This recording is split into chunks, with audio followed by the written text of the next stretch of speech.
Hey viewers, welcome to game number 2 of CDE versus Jerome Negret. Or Negre, I don't know how to pronounce it because I don't know what it means. It is basically USA versus France. And we see some, the same bands going out except for Gragas. Gragas is added instead of Graves, I think it was. Graves is now on the enemy team, so he's still banned. Rice and Rammus were also banned in the last match, so they really must be bans against someone. And yeah, as I said in the previous one, these guys know what the other team likes to play because they know each other. They play a lot together in the ranked games.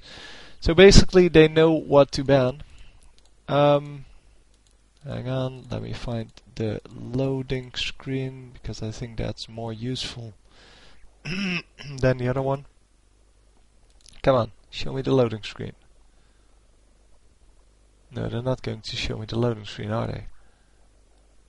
I saw one glimpse of it, but that's about it. I'll do it from here then. So we have Kog'Maw is Janna. I keep calling her Sona, that's so stupid.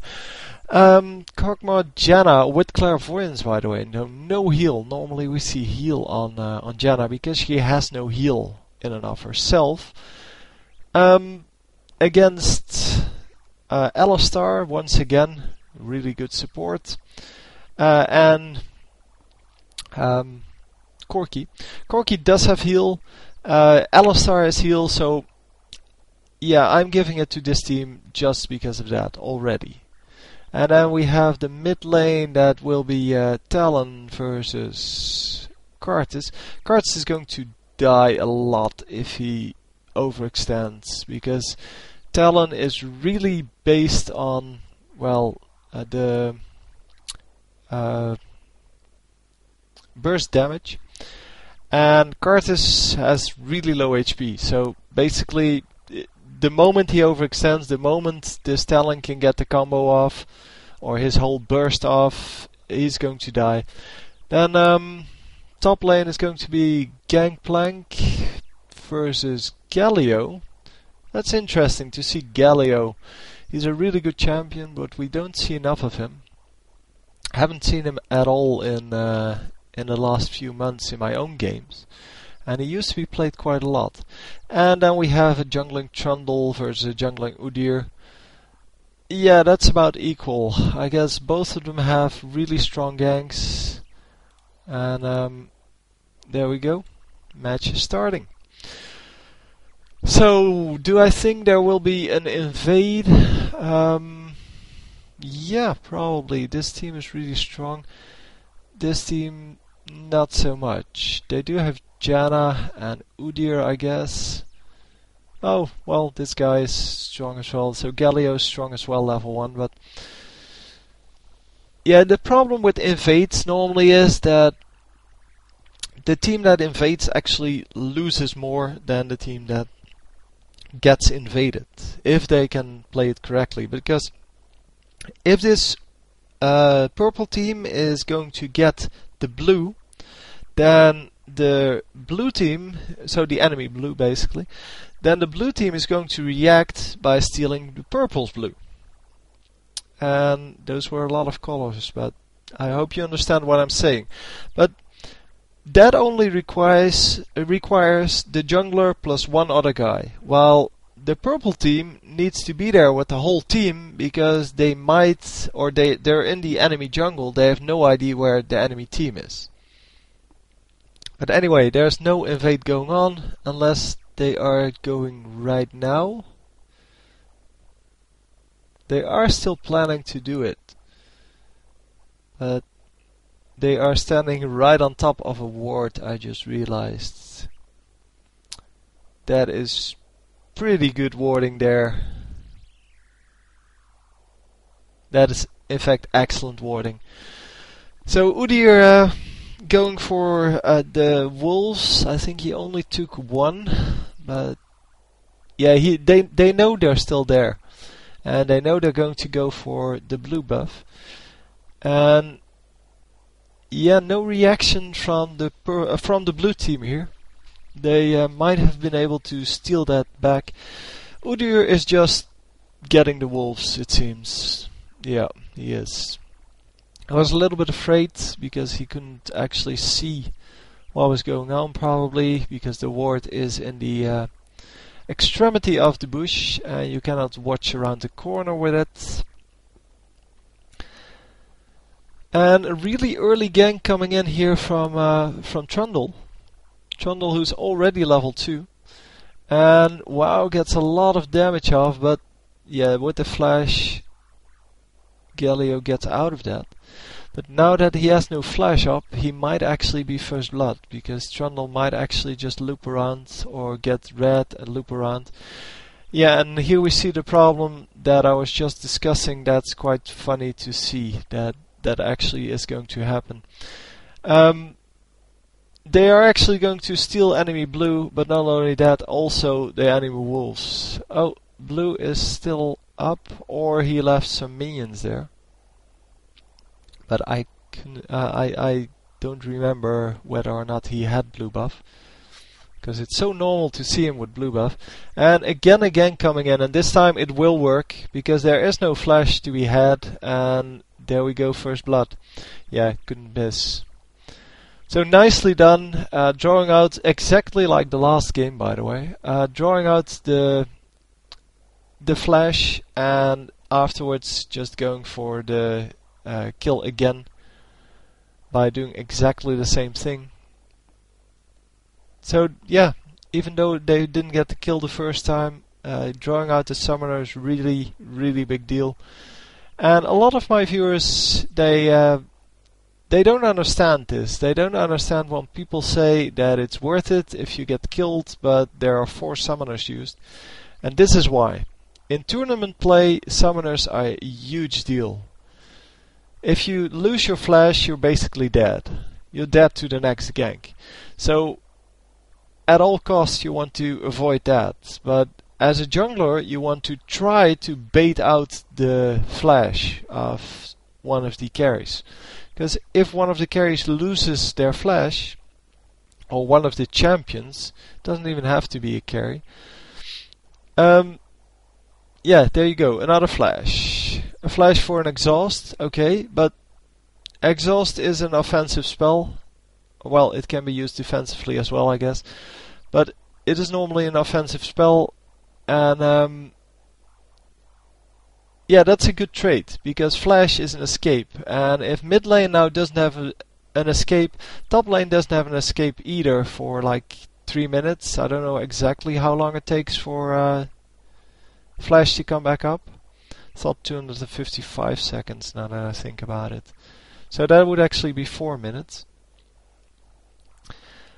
Yeah, actually the gank going off on the Karthus here. So that was excellent play, because even though the mid lane didn't have a flash anymore, they counter ganked basically. They ganked preemptively to kill the Karthus, so that Talon has a little bit more time to farm and not worry about the gank. Because the jungler is going to take over that lane, and therefore he cannot get ganked, because the jungler is already in lane. But Karthus is now back in lane, so from now on he runs the risk of getting killed. The top lane runs the same risk still. I mean, I don't know if 4 minutes have passed, they probably know. But it is a big deal to keep track of that. And yeah, normally in matches you just do it once, so you just try to kill them once after the flash goes off, but you can actually do it 2 times. There's no problem doing that, because you have 4 minutes to get the second kill in. And even if the first attempt fails on that, you might still be fine. Dying again, the Reginald, and there you see the burst from Talon coming into play. So a stun from Udyr is enough to land the whole combo, And with that whole combo, it is yeah, it is pretty easy to focus him down.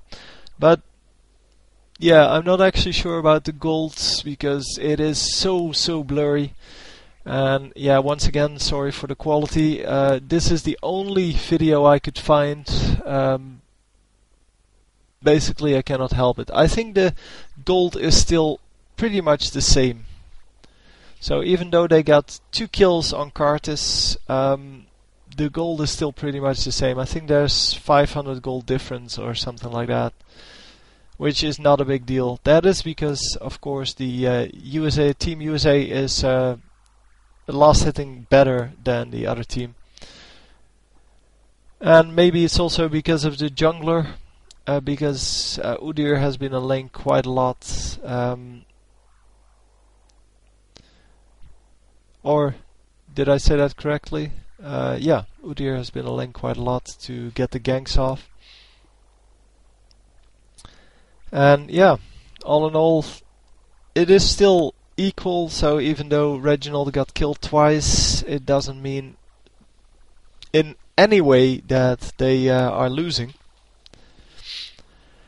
So they see this Udyr going bottom.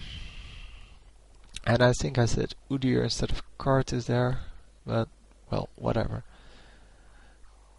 No. I said Reginald. Whatever. I don't care. You know what I meant. Galio getting killed once again. Probably now had his flash up, but used it. But we didn't get to see it because, well, the cameraman didn't really see it coming, I guess. But he catches most of it, so I'm really glad because of that, or for that. Yeah, we've seen a lot worse. We've seen a lot of camera focus on free farming lanes instead of the lanes where actually something happens. Yeah, I discussed this as an example on StarCraft 2, where you see the cameraman on these kinds of events focus on the big groups of units instead of on the things that actually matter to the game. So if you have a circling run by with 4 or 6 circlings, that is a very small group, so they will follow the big group that is actually just holding off the army in the middle. So there's a big army in the middle and you get a small circling run by, they will not focus on that. So even though if you play the game, you know that a circling run by is way more painful than a group of circlings or a group of troops, whatever they are, just standing in the middle doing nothing. But yeah, I guess those are the nuances of the game, and yeah, you only learn them by playing the game. So yeah, cannot really blame them. But they could put a professional gamer on that. I'm sure they would be willing to do that. And you would be able to find some pretty good players to do that. No problem. Anyway, this guy in the bush, I don't know who it was. I'm assuming it is Udyr, because he's still not back in his lane. He just recalled, but he was right on top of a ward, so they could pretty much see him in the bush, even though he didn't realize it exactly. But he might have expected from them moving backwards when he ran into the bush or something like that. Because these guys, they notice everything. Yeah, and that's also why they are pro players, why they do so well in tournaments, why they actually reach the semi-finals, something which none of us would be able to do. And yeah, it is a big deal. Even if you lose here, you are still in the top 4 of the world. Not entirely true, but let's say you're in the top 4 teams of the world, which is a big deal. Oh, already an oracle here on Udyr at I cannot see the time. It seems like 11, but that's not it. That might be. I don't know. Anyway, he is going to clear out some wards, and that is really helpful because denying vision to the enemy, especially around dragon, around the bottom lane, that is huge. That is just huge.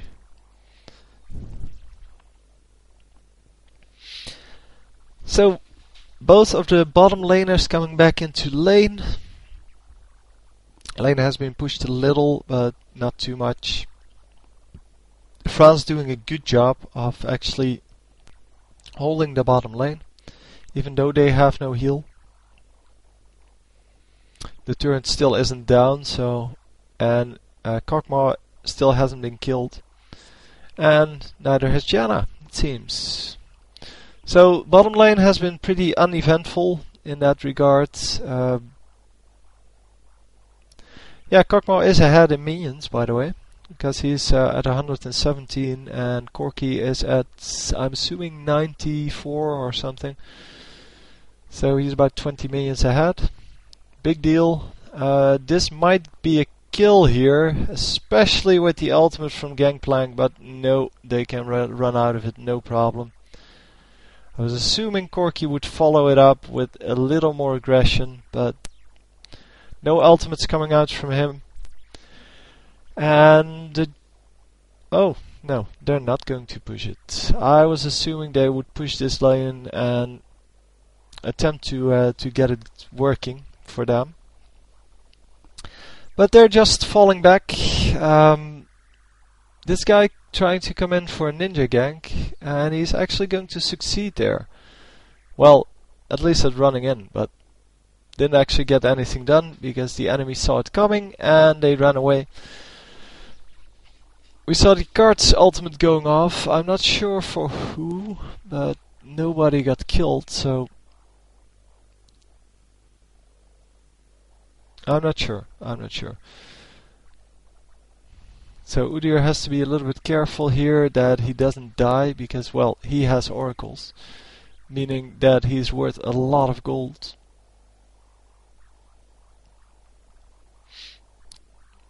Oracles basically adds 400 to your to the cost of dying, and he is 0-0, so he's worth 300, meaning that the total kill value would be 700, and that's a big deal. That doesn't get added in the gold score, but yeah, if you kill someone with oracles twice, then that is almost 1,000 gold. I mean, it's 800 gold. That can be a huge difference in the gold score early game. But Udyr, staying safe, is getting out of everything, and seems to have no problem, and is going to run back into the bottom lane. Obviously with an oracles you play a little bit differently from when you don't have one. For two reasons: one is positive, one is negative. The negative is that you are worth more, so you're more afraid of dying. And the positive one is, of course, that you can see the wards, so you know that you cannot get spotted at certain junctions in the map. There is no dragon. I'm not sure who took it. Maybe we even saw it happen. Oh, no, they were waiting for the dragon to spawn, obviously. So, taking out the ward. Oh, didn't actually take out the wards. But Udyr in some trouble here, and is he going to die? Yes, he is. So that is 700 gold for the enemy. So that is a big deal. Random ultimate there from Galio trying to save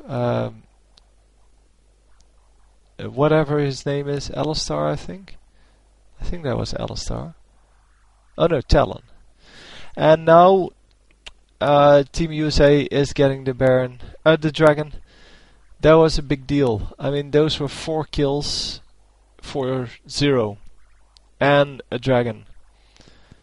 And that was, I think I want to watch that one again, so I hope you don't mind. Otherwise you'll have to fast forward it for like 2 minutes. I'm going to rewatch this. Because first of all we have Udyr clearing out the wards. And well, they place a ward just to get some vision, And Udyr should have backed off here, but then someone comes in from the top, from the green team. Talon comes in, and he's completely out of position. So they have a fight here on the bottom, 2v2, and they have a 2v2 fight here. And basically Corki is completely zoned out of the fight. The CDE guys, the USA guys, are way more powerful.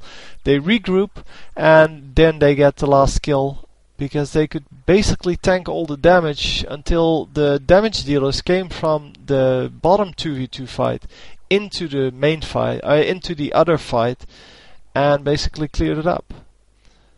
So only one guy escaping, and that is Talon. He was really low health. He what's he called? Galio basically traded his life for Talon's life, and I'm not sure if that's worth it, because Talon did have 2 kills, but 2 kills doesn't make a killing spree, and Talon might have been able to get out. Oh, wait, Galio was already 0-2, so then it's worth it, because 2 kills gives 363 gold, I think. So it's a little more gold than just the normal 300. But because Galio already died twice, he is actually worth a lot less, so more like 150 or something, making it worth it. I mean, yeah, that would have been a big difference in gold. That's about half the gold. So, good job. Good job. Even though it wasn't really apparent, it was a noble sacrifice. And it was definitely good for the team to make that sacrifice. And yeah, I'm pretty sure Talon would have died anyway, otherwise. Or Talon would have died otherwise, I should say. Pretty sure. So they pull up the gold finally. I normally would have done this way before now. Gangplank has a lot of gold, and on the other team it seems that Kog'Maw and what's his face, Talon, have a lot of gold. Also Reginald Curtis has a lot of gold. But it's mainly Gangplank who has a load more than the rest. He has 7,000 gold while the rest has 5,000 something. And that is a big deal. Having a really fat Gangplank is really good, obviously. But Gangplank also has 5 kills and a load of minion kills. He has the highest minion kills on his team. So, that's good.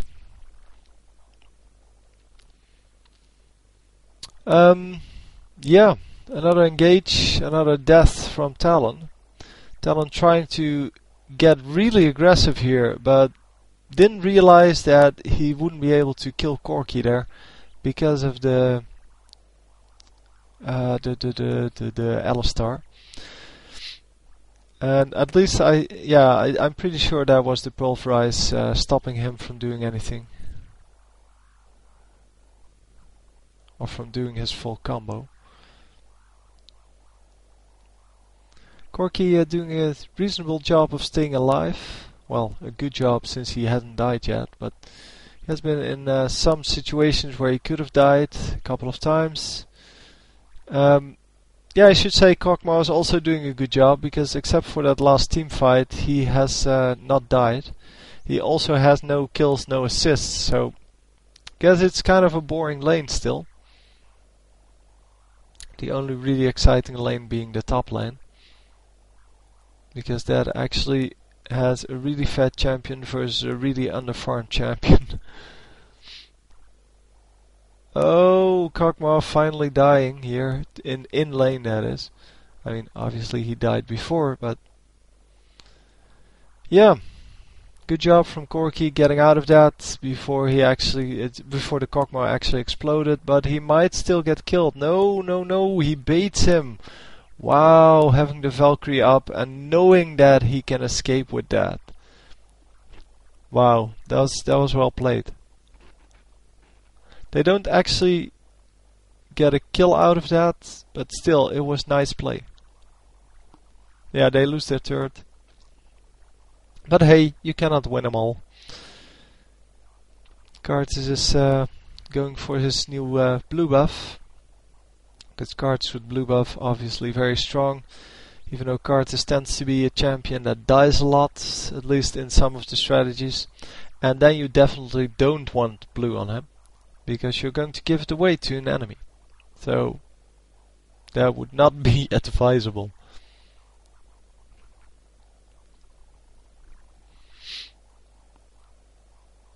So Talon doing some damage, but by now Reginald is so fat that there's not a whole lot this guy can do.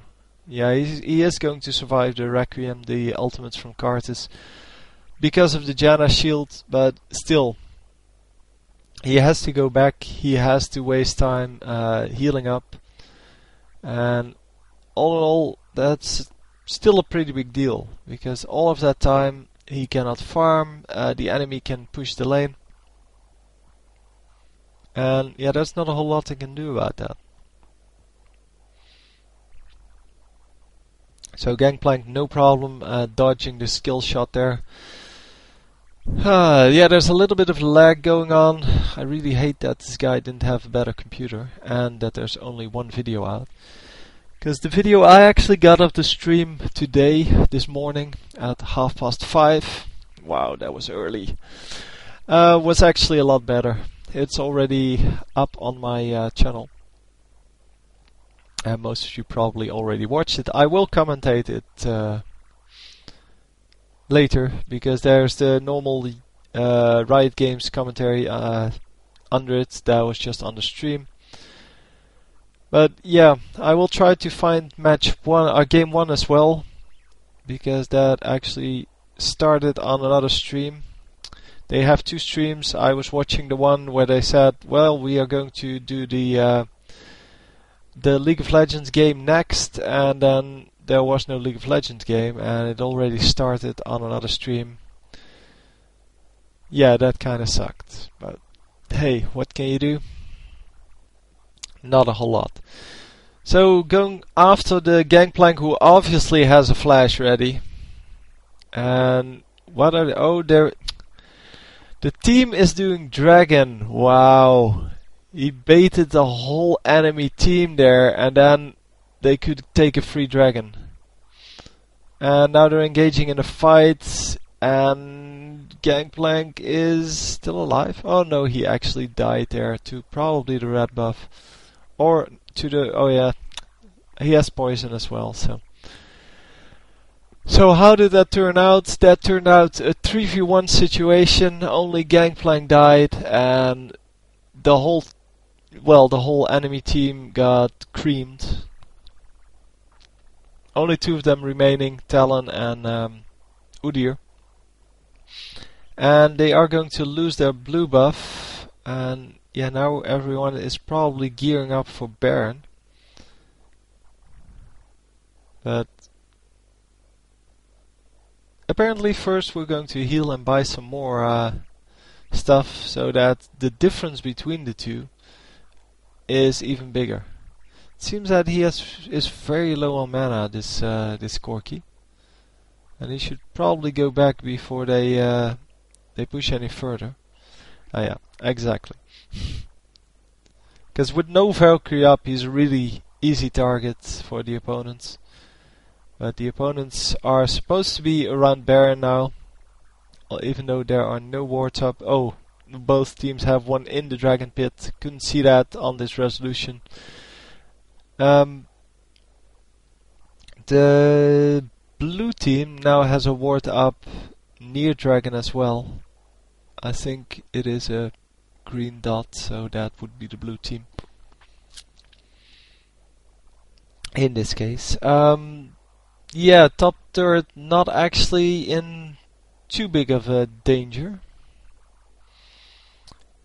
because, well, Karthus was there to just push back the minions, and it's really unwise as Udyr to tank the turret just to take it down, well, half health. I mean, if it's still at 200 HP, sure, you can take 2 tower shots. But if it's half HP, that's like 750 or something like that. I don't know the exact value of the towers. Oh, taking out the ward at Baron there. That's a big deal.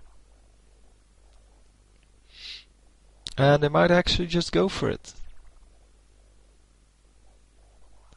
They are going in to check whether or not there are wards. Oh, and they catch someone here. Oh, they catch Udyr. Oh, Udyr, what are you doing, dude?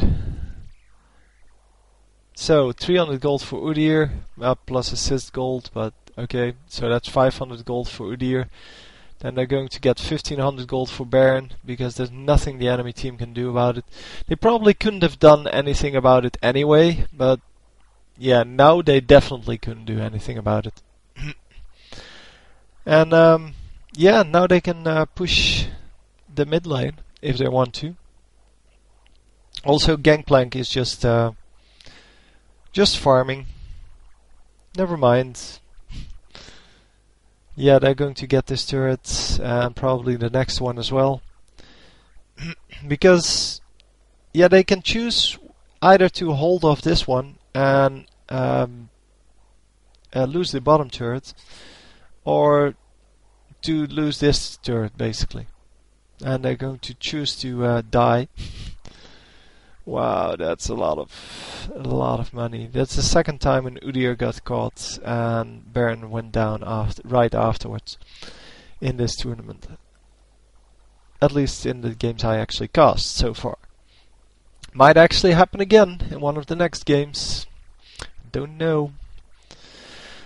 So they did take out, I think, 3 turrets and an inhibitor. No, 2, because bottom turret is still there. But Baron buff is still not done. I mean, I cannot see how much longer it takes. So they're going to take red as well. They already took blue. Yeah, this game is so over. But oh yeah, I just realized it's 15-3. So I cannot see the gold scores, but they must be ahead by a lot.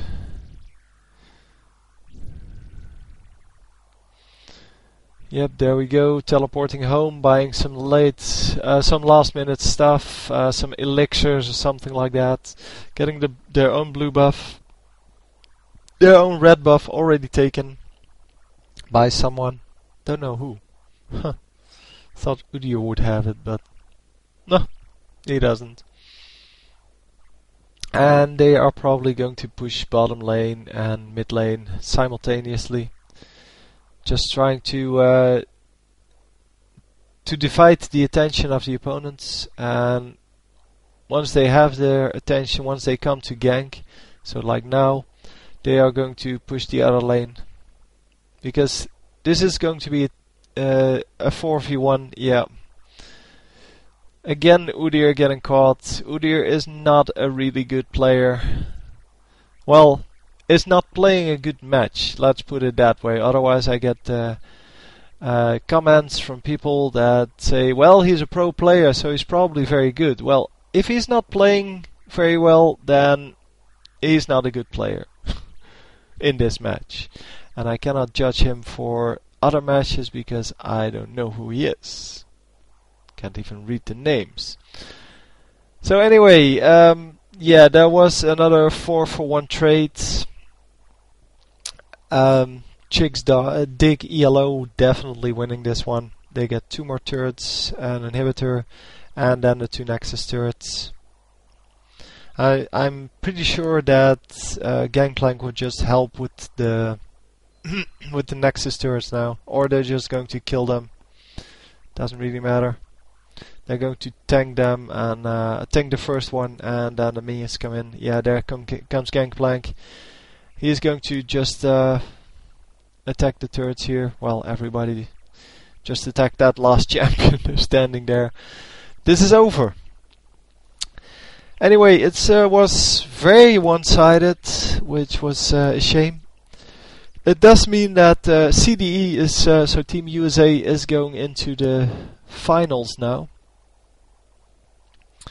And congratulations to them, of course. I hope you enjoyed the match. And I will see you next time. GG. Oh, let me try to find your score screen. Yeah, they're not showing it for some reason. Anyway, that's it then.